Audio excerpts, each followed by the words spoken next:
On June 12th, the trial of rapper YNW Melly commenced, capturing considerable interest from both fans and the media.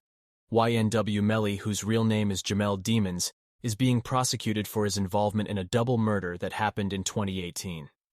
It is alleged that in October of that year, Melly shot and killed his two friends and fellow rappers, Anthony Williams, known as YNW Sakchaser, and Christopher Thomas Jr., known as YNW Juvy. Following the incident, he purportedly manipulated the crime scene to give the impression that it was a drive-by shooting. This week, the trial was very intriguing, and trial will not resume till July 10th. Here are the highlights of the trial so far. On Thursday, the prosecution called YNW Juvy's mother to the witness stand, and she was asked to identify which of the individuals was her son in the surveillance video of them leaving the recording studio. Can you state your name, your full legal name for the jury? Leon Phillips. Okay. And are you related to one of the victims in this case? Yes, I am. How so? I'm his mother. And who is that? Christopher Thomas.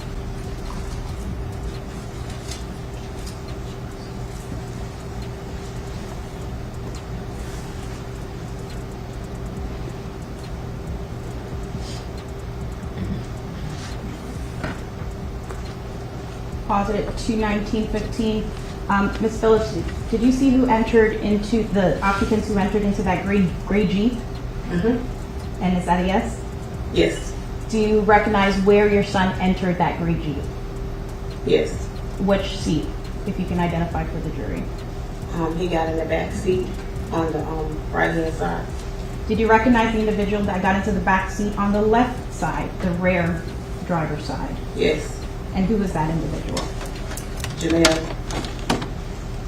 And Jamell, is that the defendant, Jamell Demons? Yes, ma'am. On the other hand, YNW Juvy's father expressed dissatisfaction with YNW Melly's response to a particular piece of evidence during the court proceedings, where YNW Melly was seen smirking when a firearm expert told the judge he didn't bring the firearm because he has no idea what item was used for the crime.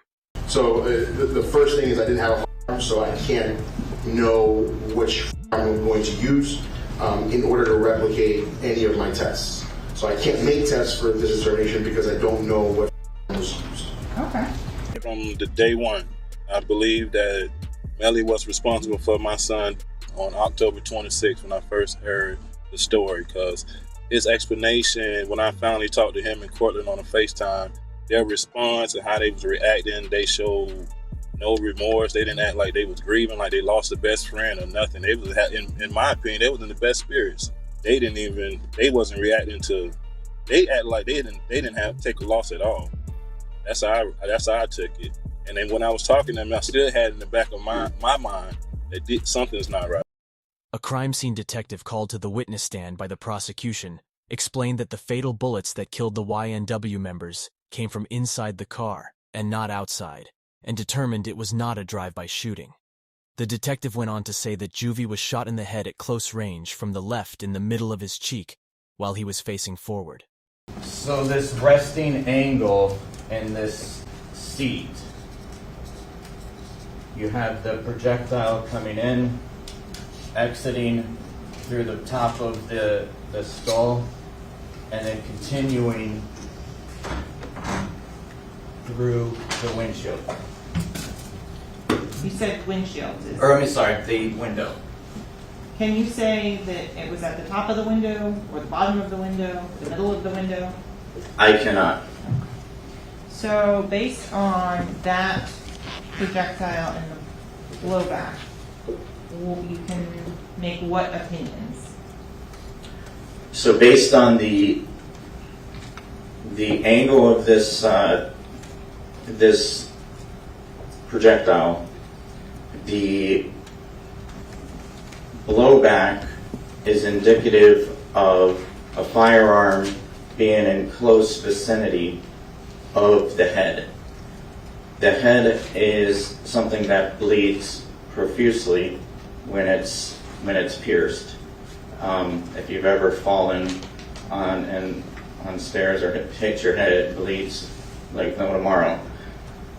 And because the projectile entered in right below the skull, the blowback ended up coming in the direction of, as I was speaking earlier about the hose, in the direction that it came from. And you will get that with a close, with a very close shot. That blowback then proceeded after the shot. It went up, it hit this headliner, and continued and falling into the back seat. Number, you said 17 outside the car. How many rounds were inside of the car? 3. And can you exclude the for Mr. Williams and Mr. Thomas as coming from outside of the car? Yes. From the driver's side back seat. As to the shot that killed Christopher Thomas, where did that come from? Driver's side back seat. Okay. Is it possible for there to have been 2 inside that car? No. Why not? There is no time. The rap lawyer had this to say about the situation. You see what the experts are doing for the prosecution, and what's interesting to me is what the defense is doing when they cross-examine these experts, which is they're essentially highlighting the prosecution's opinion. Rather than try to pick apart holes and say, what about this, what about that? They're saying, oh, this is what you're saying, right? That's a fact? Okay, and they're knocking them down, and they're pinning them down, and they're saying, okay, I'm gonna hold you to this. This is your opinion. You think you know for a fact that came after this person was bet. You think you know for a fact that these came from not a drive-by because of the trajectory, and I know bet. And so what you're going to see, what I assume, because what is the defense doing? Well, I assume they have experts who they believe are a lot more credible, who have testified a lot more times in cases, who have a lot more research and credibility based on their experience and history in the field. And those experts are going to come on and take the stand, and those experts are going to poke the holes and say, you can't possibly know when this in relation to that. You can't possibly know how. We'll see. But that's what seems like it's setting up for the defense's experts to come in. YNW Melly's lawyers cross-examined the detective by asking questions, which in a weird way was literally snitching of ynwbortlen, whose real name is Cortland Henry, making ynwbortlen look like the guilty one. And you are aware that the person that claimed it was a drug is Cortland Henry? I believe so. I don't know who said that it was a drive-by. I was just asked to say if it was a drive-by. Okay. And you are aware that when Cortland Henry made this statement that this gentleman was nowhere around, right? I wasn't part of the initial investigation, okay. So I don't know if that was included in Miramar's investigation with that. Okay. But what you are saying is whoever claimed it was lying. Was incorrect. The lawyer stated that ynwbortlen lied to the police when asked what happened to Sakchaser and Juvy when he drove them to the hospital, and that Bortlen brought a change of clothing to a recording studio at 4 in the morning, almost as if he knew something was going to happen. Demons' lies, those were his lies. Cortland Henry shows up at Memorial Hospital, Miramar. You don't see him sitting there, but where you will see him sitting is in the driver's seat of a car with 2 bodies, car riddled with bullets. And when he shows up with a change of clothing, change of shirt, powder residue on his hands, evidencing that he had discharged a firearm. And he lies. He lies about where the incident occurred. He lies about how it occurred. And he lies about not having a phone. I think it was Miss Bradley herself who said, everybody has a phone in his pocket, not Cortland Henry. Melly's lawyers then shared the interview of Bortlen lying with the jury. And I'm driving, ducking for my life, trying to make sure I don't get hit. And you telling me, you telling me about some shit. I don't know.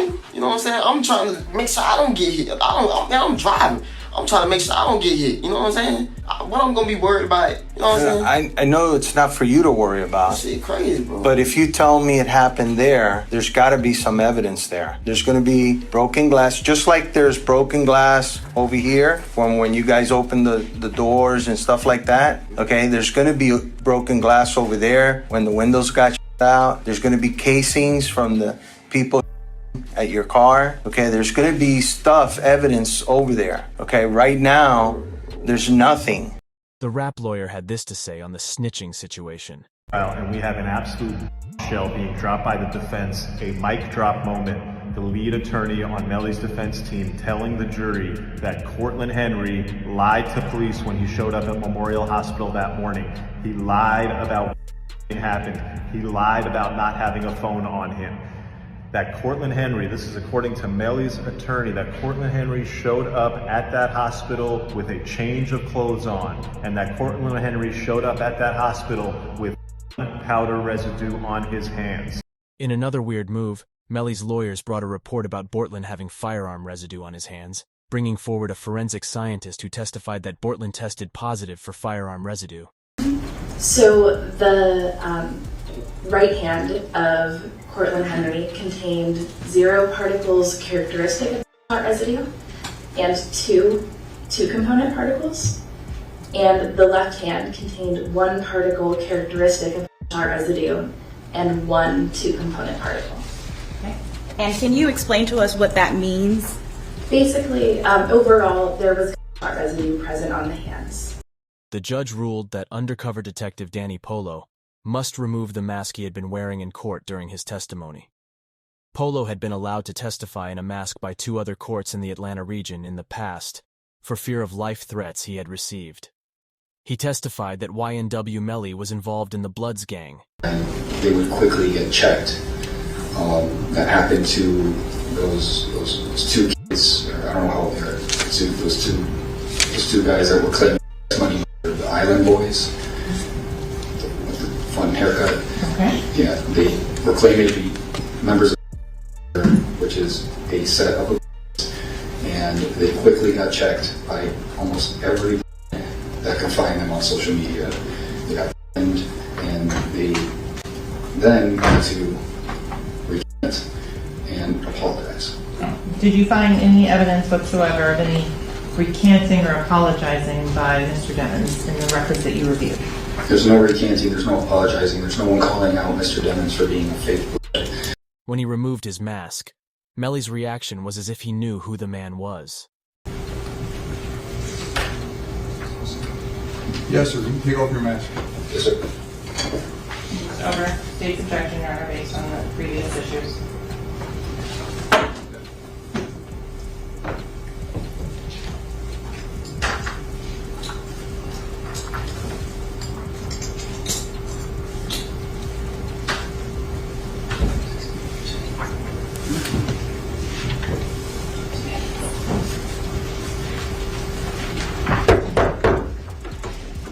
Jury entering. Now, this is Detective Danny Polo, and he has been testifying in a number of cases this year, including the XXX Testacion case. This one he's seen here for the Stoneman Douglas case about the school resource officer who failed to go in to protect those kids. Now, the reason why YNW Melly had objected to him wearing this mask is because of this. They were arguing that it was a violation of Melly's Sixth Amendment rights. You can read the entire amendment, but here circled is the right to face your accuser. The Sixth Amendment affords us the right to face our accusers in court, and it makes it difficult to face your accuser when they're wearing a mask. Later on, an FBI agent who specializes in cell phone data research took the stand. He had conducted an analysis on Melly's phone at the time of the crime. He was questioned by Melly's lawyers. Based on the information, you can't really tell the court precisely which locations these phones are following in, can you? One of the limitations of cellular analysis is that you can only say a general area where the device would be at a given time. All right. So even with the general analysis, all of the stuff that we've gone through for about 4 or 5 hours, at the end of the day, you can never give an exact location. True. And could you tell if somebody was walking around a car with the phone? Would you be able to tell that? No. So it'd be your testimony that this phone, 9807, could be from here to here, correct? Yes. A DNA specialist then took the stand. His job is to conduct DNA research on items found at the crime scene. The DNA expert confirmed that YNW Melly's DNA was not found in the Jeep the night of the shooting. Going to item number 22. The swab from the Gucci sandals. We're able to compare the profile from Mr. Demons as opposed to the profile developed from those sandals. I did, and he was excluded. The stain on the front of the t-shirt, item number 23. We're able to compare Mr. Demons' profile to that. I did a comparison, and he was again excluded. What about item number 24, the cutting on the stain of the rear of the t-shirt? After comparisons were done, he was excluded. Okay, then on item number 25, the swab of stain from the Air Jordans. Again, an exclusion. Going on to item number 26, the swab from the yellow jacket. An exclusion as well. And in terms of the item number 27 and 28, the swabs at the Gatorade bottles. What were the results on that? Those were both exclusions. However, YNW Melly's DNA was found on the outside car door handle. Remember, he was seen getting into the vehicle in the surveillance video. Excuse me, you're able to see? Yes? All right. Just before the DNA specialist's testimony, the prosecution disclosed that YNW Melly was picked up by a rapper named Fredo Bang shortly after the crime had been committed. So what you're also going to find out is while Mr. Demons is out there on the side of the road, 4 in the morning, 4:42 specifically, he sends a drop pin, digital homing beacon, to his current location to one of his friends, Frederick Givens. Frederick Givens is also involved in the music industry, and he asked to be picked up.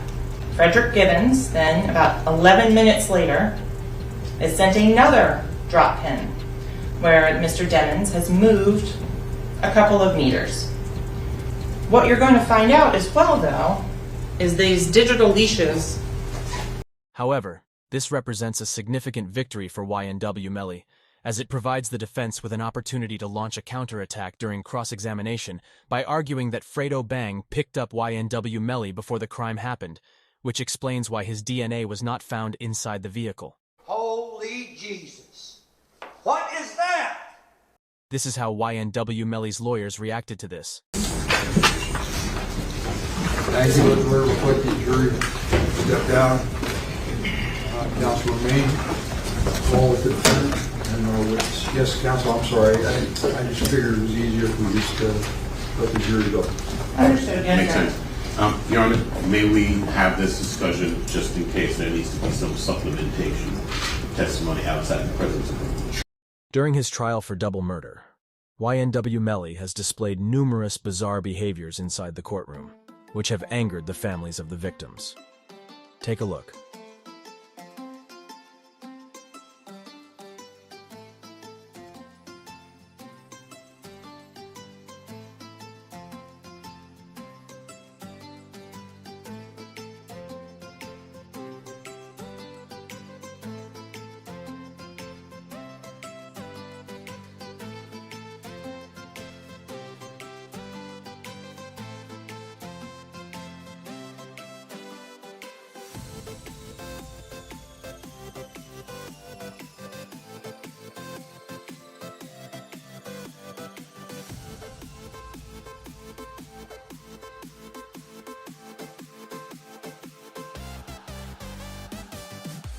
What do you think about this case?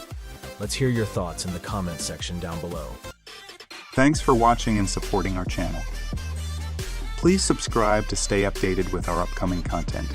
Your likes, comments, and shares are greatly appreciated.